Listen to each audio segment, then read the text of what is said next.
Okay, good morning. So nandito po sa yarda natin ngayon itong TM05 natin. Fuso nya ating fuson. Fuso may kwan po rito, may term tong fuso na to.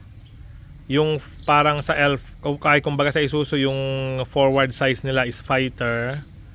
Ito is puso, kalimutan ko po yung kwan niya. Pero 8DC9 po ang makina nito. Ito po ang mixer natin na pinakamalakas kasi pinakamalaking makina. Pero ang challenge po ng malaking makina, malakas din sa fuel consumption kasi kung tutuusin hindi rin naman talaga natin kailangan dahil puro halos patag ang binubuhusan natin. Pero pagdating po nung time na nagbubuhos kami sa mga akyatan and narerentahan po ito kung hindi lang sa sarili nating mga binubuhusan, then ito po ang pinaka-ideal na truck. Napakalakas po nito sa easy niya lang akyatin yung mga matataas na lugar. Okay?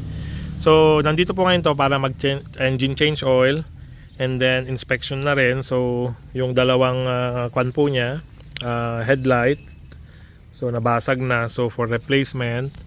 And then natamaan po ito ng kahoy yata nung last na bagyo, nabagsakan. So windshield replacement din. Okay, and then body repair at naisabit yata ito sa isa sa mga project sites. Then repair. Okay, ito po ang isang challenge ng mixer. Medyo kahit anong linis po ang gawin nyo, talagang magdudumi siya kasi semento po ang natin, produkto, konkreto. So ito po, yung galing ito sa tanner bag. So napakalaking bagay po.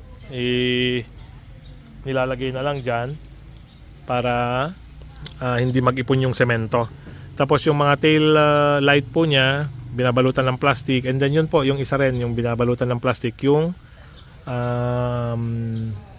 plate number. Kasi talagang matatabunan po yan ng semento. Okay.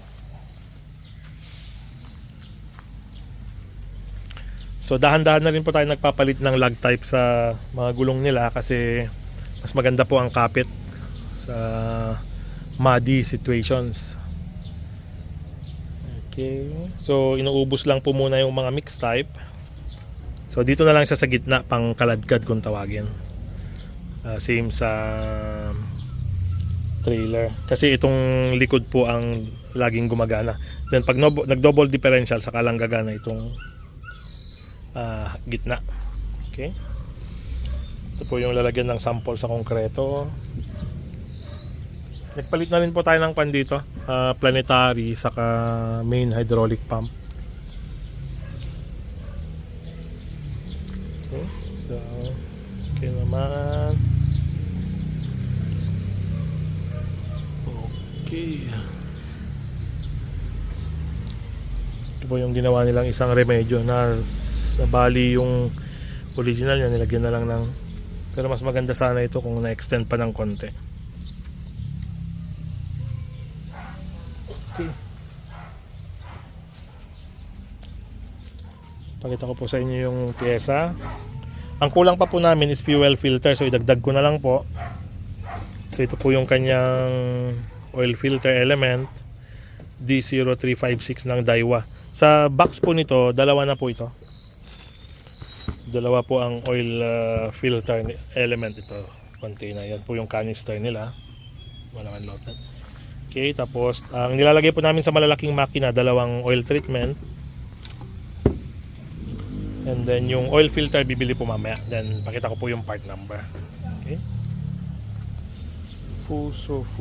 Kalimutan ko yung kwan nila sa 10-wheeler ng Fuso. Okay. So balikan ko po kayo mamaya. Pag na-open yung makina, pakita ko po yung makina ng 8DC9. Okay. Karamihan po ng mixers natin mga Hino.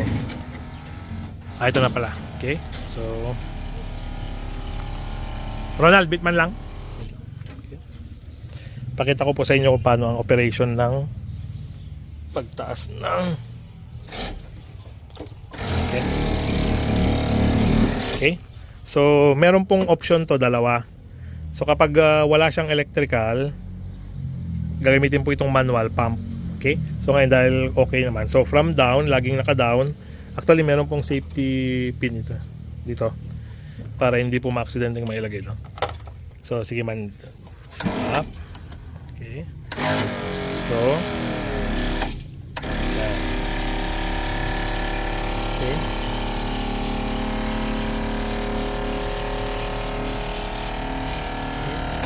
So pag magtataas po ng cowling, make sure na walang mga mahuhulog na malalaking bagay sa loob, okay?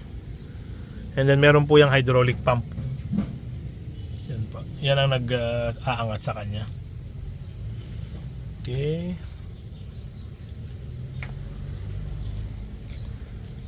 Ronald, apay gumagana pa iti aircon na to, eh? Sir, pro yun lang ati sa din dito takos na. Okay. Gumagana may konti blower na. Okay. So, sige man Ronald, pakingato pa, eh. Okay. So, ito po yung 8DC9 engine. Yung propeller po na yon connected directly sa makina. Yun po yung nagda-drive nitong main pump para i-power niya yung hydraulic pump ng planetary.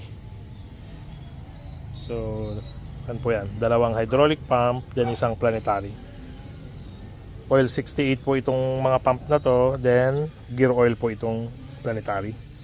And yung planetary naman yan na po ang nakadirect sa ball drum para paikutin itong bola.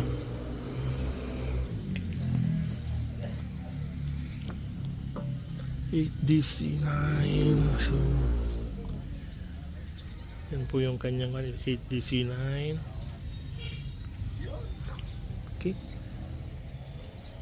Ronald, apa yun niya, Toy? Niremedyoan da?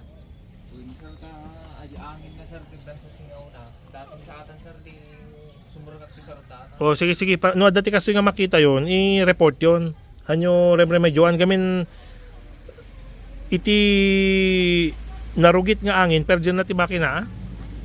Hanyo remedyoan ti kastoy, ikwayo nga dagos, i-report yung nga dagos So tatayusin tatatatan, ikatamati host, then mapangkaji mutlang di auto supply, then isapulam atan 8DC9 nato, ado ti piyesa nato nya. Agremedyo tayo lang na digital site, then iawid di truck, pero once nga naiawid ti tracker, i-report yung nga dagosan Yes, sir.